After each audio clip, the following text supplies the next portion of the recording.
Story: The house on the Eerie hill in the outskirts of New England. There stood an old, isolated house on top of a hill, known as the house on the Eerie hill. The house was infamous in the town for its dark history and the mysterious disappearances surrounding it. Everyone in the town avoided it, believing the house to be haunted.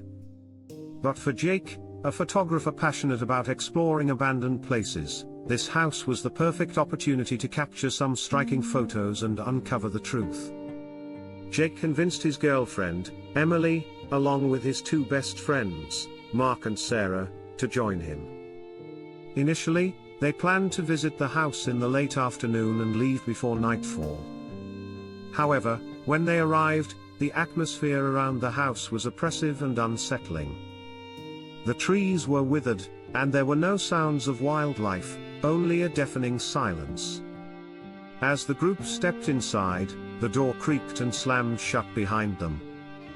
From that moment on, strange things began to happen. Every room in the house seemed abandoned for decades, yet there were signs of recent activity. Furniture was covered in dust, but on the kitchen table, fresh handprints could be seen. Jake, always with his camera, began taking photos of everything, but each time he reviewed them, a shadowy figure of a girl in a white dress appeared, though no one else was there. Sarah, who was sensitive to paranormal phenomena, began feeling dizzy and cold. She repeatedly heard someone whispering her name, but when she turned around, no one was there. Mark tried to remain calm, but he too felt that something was terribly wrong. When they decided to leave, the front door wouldn't budge, no matter how hard they tried. As night fell, things grew worse. The walls seemed to shift, and the darkness became so thick they could barely see each other, even just a few steps apart. Emily started panicking as she felt a cold hand brush against her shoulder, but when she turned around, no one was there. Suddenly, soft laughter echoed from upstairs. Footsteps could be heard pacing above them, as if someone was walking around. The group decided to go upstairs and investigate. At the end of the hallway, they found a large, antique mirror draped with a black cloth. Jake pulled the cloth away, and as soon as he did, the mirror began to shake violently. In the mirror, they didn't see their own reflections.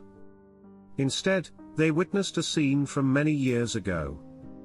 A young girl was trapped in a room, screaming and trying to escape from a tall man advancing toward her.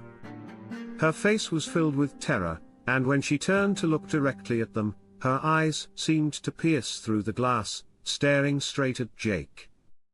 The girl in the mirror let out a blood-curdling scream before disappearing. The group, stunned and terrified, attempted to run toward the door. But an invisible force pulled them back, as if the house didn't want to let them leave. Sarah, now seemingly possessed, walked straight to the mirror and touched it. As soon as her hand made contact with the surface, she was sucked inside before anyone could react. Mark and Jake desperately tried to pull her out, but it was too late. Sarah had vanished into the mirror. Emily screamed, tears streaming down her face. In a final act of desperation, Jake shattered the mirror. As the mirror broke, the entire house shook, and a terrible scream echoed through the air. The walls began to collapse, and the house seemed to be swallowing them whole.